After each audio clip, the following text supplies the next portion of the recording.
Welcome to Prepared for Parenthood, the podcast for hopeful, expectant, and new parents with little ones up to age 5. I'm your host, Dr. Stephanie Duger, a psychotherapist, author, educator, parent coach, and married mother of 2. On this show, we'll discuss everything from the most up-to-date practicals of best supporting your young children, to thriving in relationship as a family, to more surprising topics around the psychology and development of babies from conception through age 5. So sit back, relax, and enjoy. I'm thrilled to have you here today.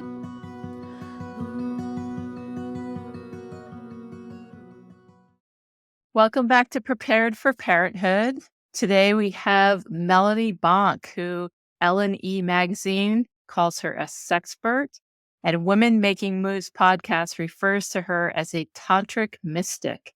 However, she's also a trauma-informed certified love, sex, and relationship coach, a somatic healer, a CrossFit coach, a nutrition junkie, a wife, and a mom to 4. Melanie's on a mission to bring more play, passion, and pleasure into your life. She works with couples who want to get out of their head and back into their primal, pleasure-filled bodies to experience sacred lovemaking and vibrant love. She takes couples on a journey that equips them with soulful communication skills, relationship and emotional intelligence, and guides them in creating an ecology for thriving sexual experiences, rewriting their own rules around sex, love, and relationships. Melanie also works with individuals looking to release trauma held in the body, to experience embodied empowerment and radical self-love. She believes pleasure is your birthright. So welcome, Melanie. I'm so happy to have you here today. Thank you, Stephanie. I'm so happy to be here. So obviously, intimacy and sex specifically for a couple relationship is important, but can you speak a little bit about how important you actually think that is and how that changes over time over the course of a relationship? So a couple gets together and maybe there's like the honeymoon period, and then perhaps they move into the experience of having children together. Perhaps they grow old together. How important is it and how does it shift over time? Yes, beautiful question. I think it's obviously so important. I know from my personal experience, my partner and I, we've been together for 25 years, and we've always used sex as a barometer for our health, and not just our health as a partnership, but our own emotional well-being. You know, if I am not necessarily super aroused or wanting something for my partner and that lasts, it gets kind of builds up. That to me becomes a red flag. And if to my partner, it becomes a red flag. Or if I know that something's off with him and he's kind of disconnected, I know that something is going on internally with him and I can begin to meet his needs, which is a beautiful thing with being together with somebody so long. You really get to understand their needs, their wants, their desires. And so for us, sex has always been that barometer for our own emotional well-being, our own journey in life as individuals in a partnership. Yeah, that's beautiful. And given that you've been together for 25 years, how has that relationship changed and evolved over time? And what's, I guess, normal for couples over a period of time? So you went through just being together, you went through having children together, you're now on the journey of potentially growing older together. How's it changed? Oh, it's totally changed. You know, when you start out with somebody, it is that honeymoon phase. And just to be really clear that there are phases in a relationship, and how you look at a phase with consciousness really determines what's going to happen next for you as a partnership. I just did this article where we talked about the honeymoon phase, and people who really think that after that phase is over, that sex diminishes, that it gets boring, that, well, you know, now I'm just going to be with this partner forever, and kind of has that mindset. It ends up becoming a self-fulfilling prophecy. So they're going to really feed into that energy. So for us, sex has evolved so much throughout our partnership. I mean, it looked completely different when we were first getting together. It looked completely different after we got married. It looked completely different while we were actually in pregnancy. While I was pregnant, sex became a totally different whole animal with my hormones and with my body changing. And then to revisit what it looks like after the baby, postpartum, And now we have probably the most amount of time we've ever had to explore with each other now that our kids are older, now that they're all in school, now that they're becoming teenagers and starting to prepare for their own lives. It's added that sacredness. So I would say in this last 5 years, we come together as partners on a spiritual level now, and that we didn't even have the capacity before when we were really in the throes of babies and diaper changing and me feeling like my body was being, used by everyone.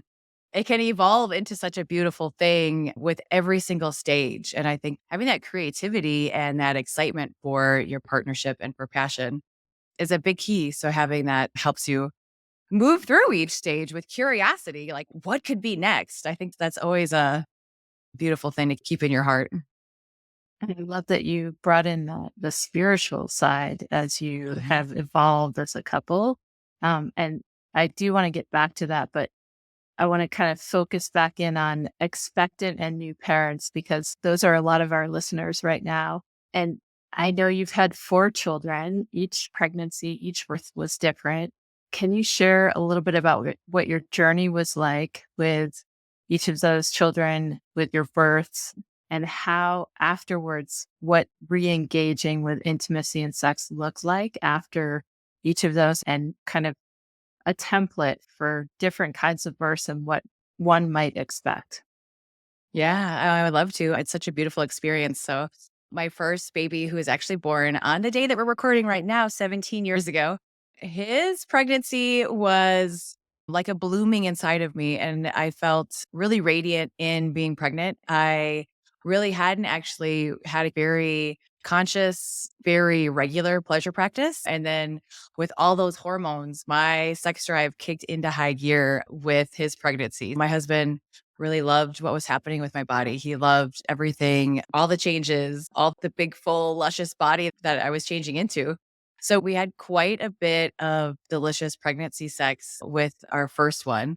And I just want to highlight, I believe that all the hormones, all the dopamine and loving chemicals that get released with orgasm really translates to baby. So I would just love to write a permission slip if it's obviously approved by your physician to have delicious lovemaking while you're pregnant, if it's on your buffet of life as an option.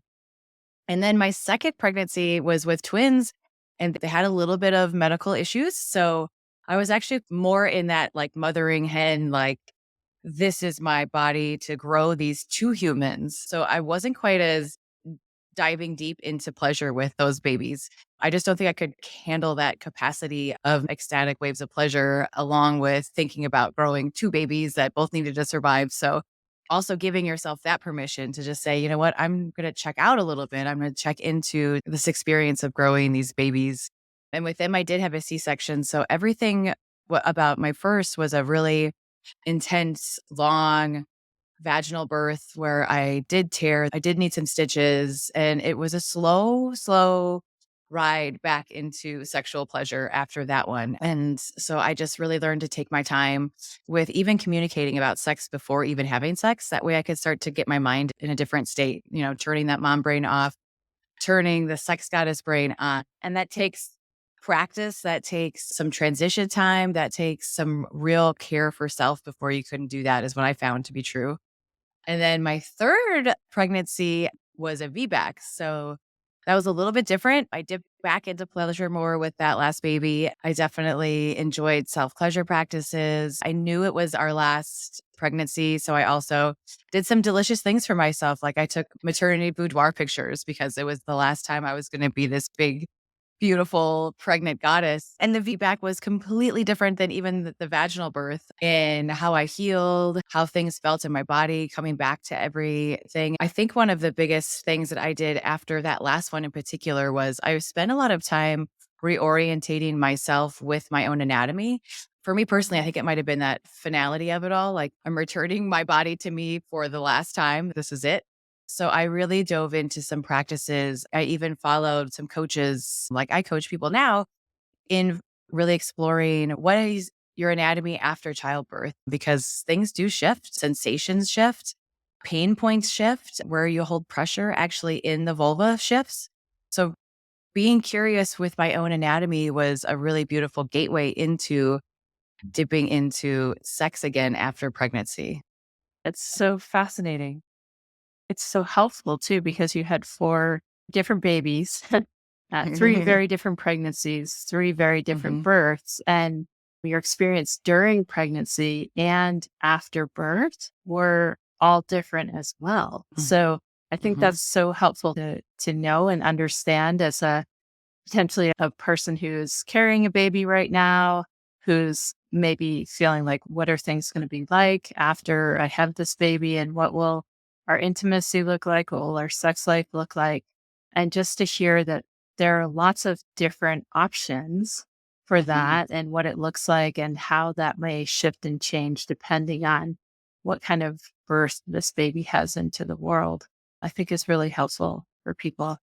Was there anything that you found specifically helpful?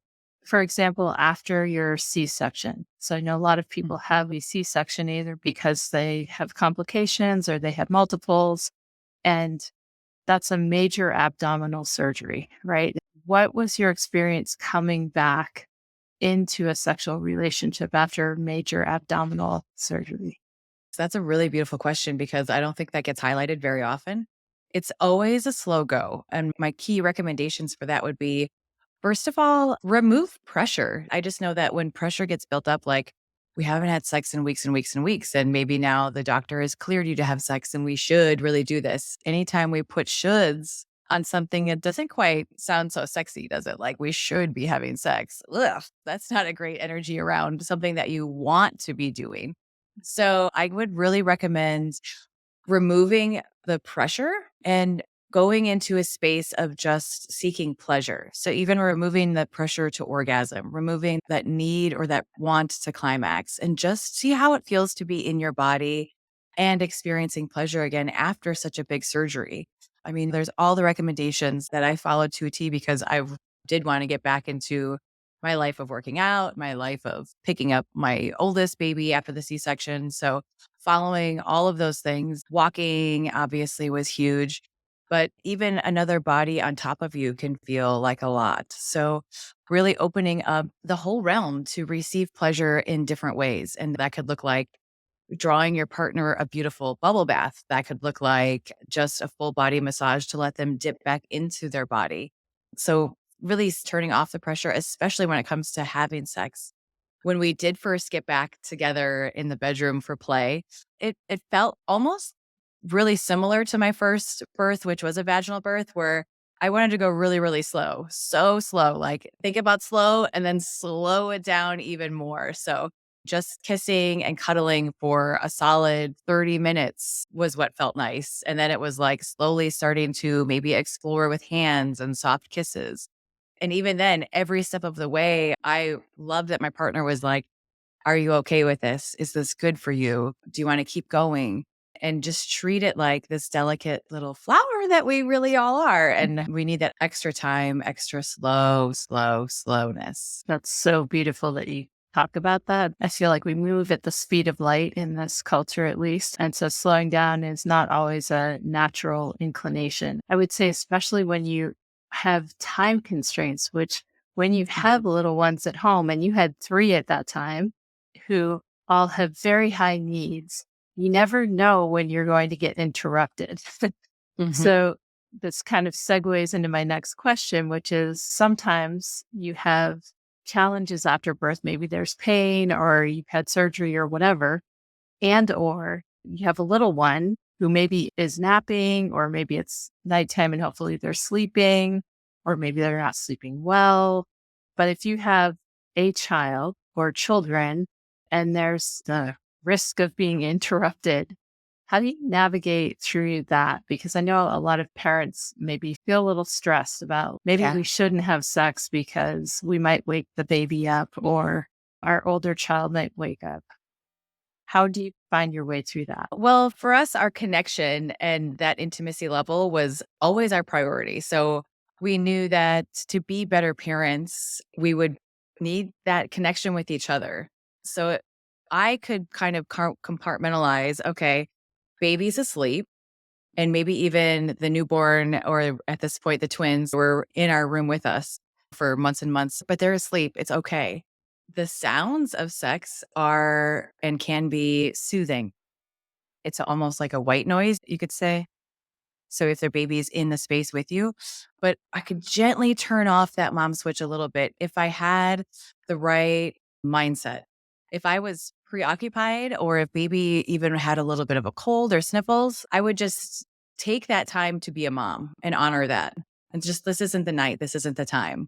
Because if you're going to be so in your head thinking about baby and not really in your body enjoying the pleasure that you're seeking, then it's going to end up in frustration. I remember how that frustration feels. I remember being stuck in the middle of the throes of it, and baby does wake up and it's like, all right, high five. That was a good attempt, but now it's time for a baby. So just again, taking off all those layers of pressure and then finding space where you can move from being a mom and back into being a sexually thriving person.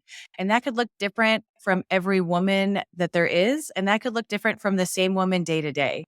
So really tuning into your senses, stepping away for a moment. And if that means like going for a walk outside by yourself, or shutting the doors and taking a bath, connecting to you first, to your desires, to what it is that you want to seek out for pleasure, makes such a difference than just like, I'm going to go from mom mode and then into the bedroom.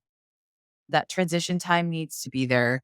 And then honoring the fact that it could look completely different on today, Wednesday, than it did even yesterday on a Tuesday. You're speaking about that shifting of gears, right? From mom brain and to woman brain. So there's the walking outside, there's the taking the bath. What's the best practice about finding what that is for you on any certain day? I love coming into the body. So for me and how I guide my clients, that's with slowing down, that's with meditative breath work, really starting to honor the brain and its process, but then also begin to shift into becoming embodied in your power, embodied in your whole center, your whole core, your heart space, all the way down to your root. And just attuning. It takes a good 5 to 10 minutes for me to file through, I call it filing through all the folders. Because when I sit there and I meditate, my eyes are closed down, my hand is on my heart, my hand is on my low belly and my womb space. And I'm just breathing and circulating that breath, no matter what thoughts are going to keep coming up. So recognizing the fact that our brain is busy working, and then just, I see you thought, I'm going to allow you to be here. And then I'm going to sort of file you away for a different time. I'm coming into me time. I'm coming into a time where I'm connecting to who I am. And just one of those aspects of who I am is a mother. So again, that's being embodied, feeling your whole body. You can do a practice. I call it a body meditation. So you're connecting to what you're feeling in your body, where you're feeling it, and what it feels like. So once you start doing that, you can't really be thinking about other things. So you could just be like, I'm sitting here, I'm breathing. I can feel my hands rising and fall with my breath. I can feel my feet touching the carpet. I can feel tightness in my shoulders. I can feel soreness in my low belly. And what that does is it's actually creating left right brain symmetry, and it's creating more trust and safety inside of your body. So, as you're doing practices like that, you're creating an ecology of safety for yourself. And then you're also attuning to this big meat soup that we carry around with us all the time. And do you feel like it's possible for a new parent to do that while they are holding baby? Yes, absolutely. You can hold with baby. And then you're going to co create that nervous system regulation together, and just noticing how, if the Mm. baby's on your body, and how they just melt down even deeper. Ooh, we used to call it the tree frog, when the babies would just like totally be all over your body and just relaxed and limp. I love that tree frog action. I know a lot of mamas come to me who are nursing their babies and they're just totally touched up. They're like, I can't even think about intimacy on any level. I just want to be alone. Do you have thoughts about how to help best support those individuals in kind of refinding the actual pleasure and touch when you're touched up? My whole body just kind of went like, whoa, I remember what that feels like. I would say the first thing that you should do is honor that request for solitude, honor that need for alone time. And that could be the biggest thing that your partner could even do to get you in an erotic mindset would be to actually give you that time. Really, as partners, the biggest thing that you can do is if you're going to say, you go take this bath, whatever it is that you want to do alone, I have the baby and I'm not going to bother you. That would be ideal because if you're going to take that bath and just get in there and relax, and then all of a sudden there's a knock on the door or a request for help, then that's kind of breaking that little gap of trust that you that just created for the mama. So, my first step would be to honor that alone time. And while you're in that space, while you're checking into your body, while you're checking into your desires, really be honest with yourself. What are your other needs and requests?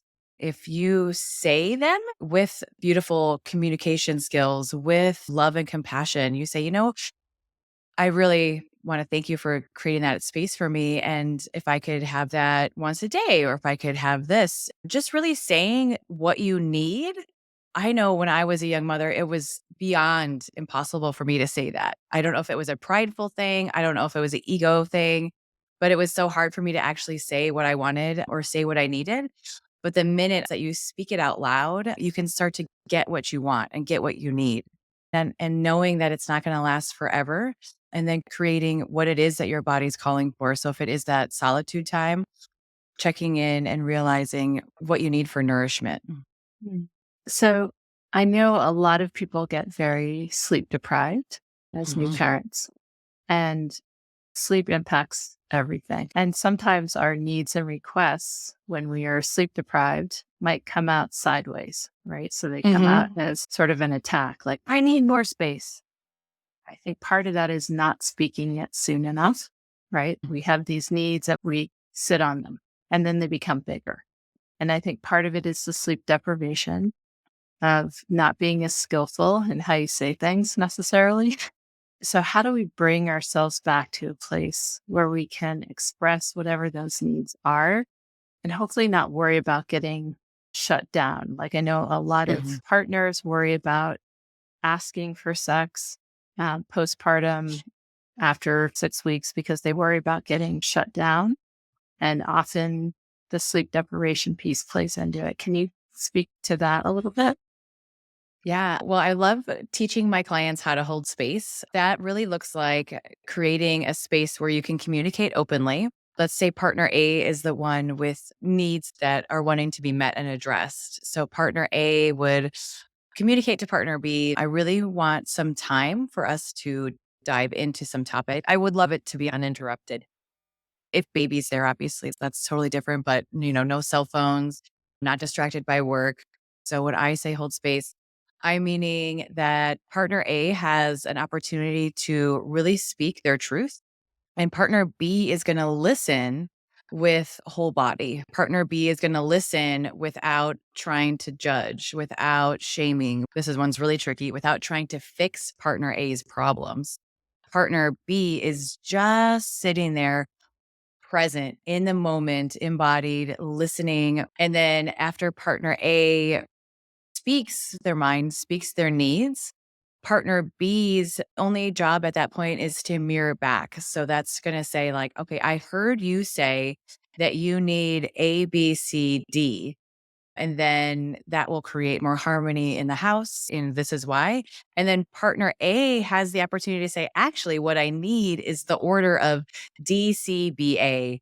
And then partner B can respond again with another mirroring back and acknowledging, okay, so you needed to be DCBA, and I can do that for you. And this really gives both partners an opportunity to feel seen and heard.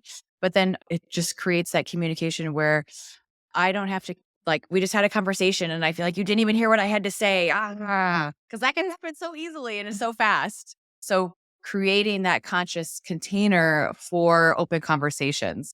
And especially when it comes to sex, the more that we are talking about sex, the more that we're adding in and building up our own sexual energy if it's done in a safe space without judgments, without pressure, without shooting. Definitely no shooting all over each other. So, I know you work some with people who've had trauma, and I work a lot with parents who've experienced birth trauma. So, Mhm. birth trauma is very common and comes in many different forms. What would you do with someone who came in with birth trauma and it kind of changed their relationship to their own body and they were not sure about reengaging in intimate relationship with their partner? Yeah, that's such a beautiful question. And thank you for doing that work. So, somebody coming in and really discussing birth trauma, we would start to create a vibration around the trauma of love, of acceptance. It's so hard to even think about those things that are really, really hard, like birth trauma. So, it's moving into this gentle nervous system reprogramming with love, compassion, and honoring. And that's the first step is really meeting those experiences with a consciousness of love, with a consciousness of, I don't necessarily want you here in my body. I definitely can feel that. I can feel that with some of the things that I've experienced, but you can't just unfortunately like cut them out of your body, cut them out of your existence.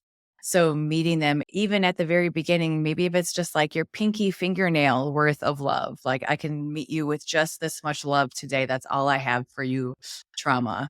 And then we start building on more networks of love, more networks of connection, more networks of understanding, of taking, again, that pressure off. Like, well, I should be able to be a mother and I should be able to be this sexually thriving, vibrant woman. And I should and should and should and should. And just removing one by one, like peeling back the layers of an onion. And do you feel like once those layers have been removed, someone is in a better space than to re-engage sexually with their partner after birth trauma? Yes. Yeah. And so I would even start in that realm energetically. So we would be breathing, doing some guided embodiment practices, bringing down awareness from the headspace into the womb, into the vulva, and bringing in awareness, creating new sensations just with our mind, just with our breath work, with our energy, as like these baby steps to entering into pleasure again. I would probably recommend that we experience pleasure for ourselves first without partner, taking that partnered pressure out of it, coming home to your pleasure as a woman who has experienced trauma in birth. Those steps kind of, in my mind, have to come first before you can give yourself away to another human after you've just done that. Yeah, I love how you shared that. And I also want to highlight that sometimes it's the partner as well as the birthing parent who has experienced trauma, like watching their Mm, partner go through a difficult birth or a emergency experience can cause a lot of trauma for that partner as well. And they might feel afraid, right? And so mm, it's important for both partners to be checking in to make sure they're doing okay before re-engaging or finding out when they re-engage, oh, something's up and I don't know what it mm. is, just to get support around that.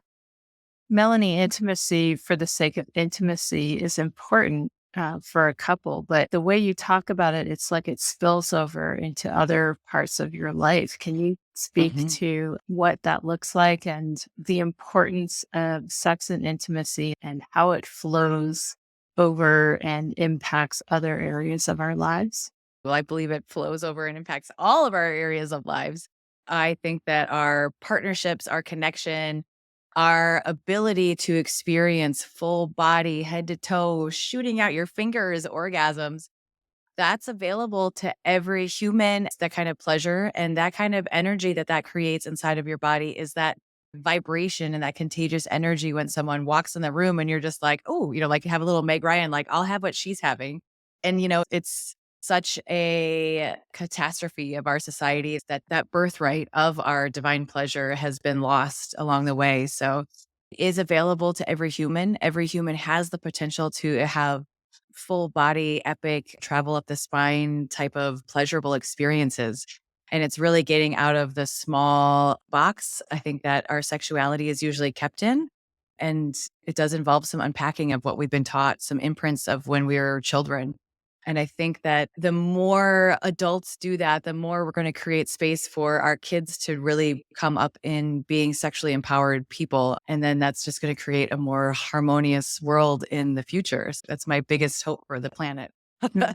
And I was just going to segue into how do you imagine you as parents having this thriving experience sexually impacting your own children? How does it impact how you parent and how you Mm. talk about sex in your house and things like that? Yeah, having a sex positive house can start right away at day one. If you have had a baby, if you've changed a diaper, how quickly do their little hands travel down to their genitalia? And the imprints of how you, as the caregiver, respond to that are in your baby's body and in your baby's nervous system. So I didn't really even know I was doing this when I was doing this, but when my kiddos would like go down there and Rabbi would say, "Oh, do you like how that feels?" And that feels really good, doesn't it? I would always respond positively and not ever grabbing their hands or like saying, "Oh, no, we don't do that." Just creating a little bit of consciousness around that from the very beginning is a beautiful gift you can give your kiddo. I have always raised my kids with the proper anatomy terms. They have always known their body parts, and I have all boys, so I haven't had the opportunity to raise a beautiful daughter, but they are all attuned to what I am experiencing as a woman, my cycles, because I tell them about it. I talk to them about it. Once they are at a certain age, everything's all age appropriate about what I'm sharing with them, but we're sharing everything about being a woman, that cycles, the transitions. When they become a certain age, I start openly talking to them about how they touch themselves, what masturbation is, how it can be a sacred experience that you're giving yourself, how you're actually giving yourself nourishment with your touch. And so far in my experiences, that's created teen boys now who are in so much more awareness about what the world is for them, what the world is for their pleasure, how they are going into consent, even consent to hug relatives, I think is a really big way you can empower your kids. So instead of just saying, go give auntie whatever a hug, it's do you want to give auntie a hug or can I have a hug? And if they have a no, honoring their no, that's a huge one you can start implementing quickly and easily with your young kiddos. But yeah, so we're raising these sexually empowered kids and we've got one who is in a relationship right now and it's a very consensual, responsible, active, loving partnership that these teenagers are in. And it's beautiful to watch them create conscious decisions, conscious way of being. It's beautiful for them to come to me at every step of the game and say, this is what's happening. And I celebrate with them. I celebrate when they get their first armpit hair. I celebrate when they shave. I celebrate when they're getting to the point where they are going to start masturbating. Our little elf on the shelf brings lubricant for Christmas. Like, um, my kids have no problem coming up and saying, Mom, I could use a little lube from the store. Perfect. I'm going to add that to the list next time I go. And like, boom, it's there. There's no shame in any of these bodily functions that we all have. And when you're having these open conversations, it's not so like tight and the shoulders are relaxed and, oh, okay, we're going to have this conversation again, Mom. Here we go. So that's just some of the things that I'm doing personally. Like I said, my oldest just turned 17 and I'll let you know in like 10 years how that turns out. Well, it's been super fun speaking with you today, Melanie. Can you let people know how to get in touch with you and work with you if they want to work with you? Yes, my website is melaniebonk.com. And at Instagram, I am at Bonk Better. I am here to help you bonk better. And I also have a beautiful offer for your listeners. If you go to melaniebonk.com/pod, you can sign up for a pod experience and you'll get 3 different embodiment practices that you could try out today. There are for anyone and everyone. And they are just dropped in your email, 1 per week for 3 weeks. And it's a great way to just begin to create that connection with yourself, with your breath, with this beautiful body that you're carrying around. Thank you so much, Melanie. It's been such a pleasure having you here. Thank you, Dr. Take care. Thank you so much for listening to the Prepared for Parenthood podcast today. I hope you found this episode educational, informational, and conversational, and that you'll join me again for another episode soon. If you enjoyed listening to today's podcast, I'd very much appreciate if you would rate, review, and subscribe. If you're interested in more information related to today's podcast, or are looking for parent coaching or courses, you can find my information in the show notes or online at preparedforparenthood.com. prenatal.com.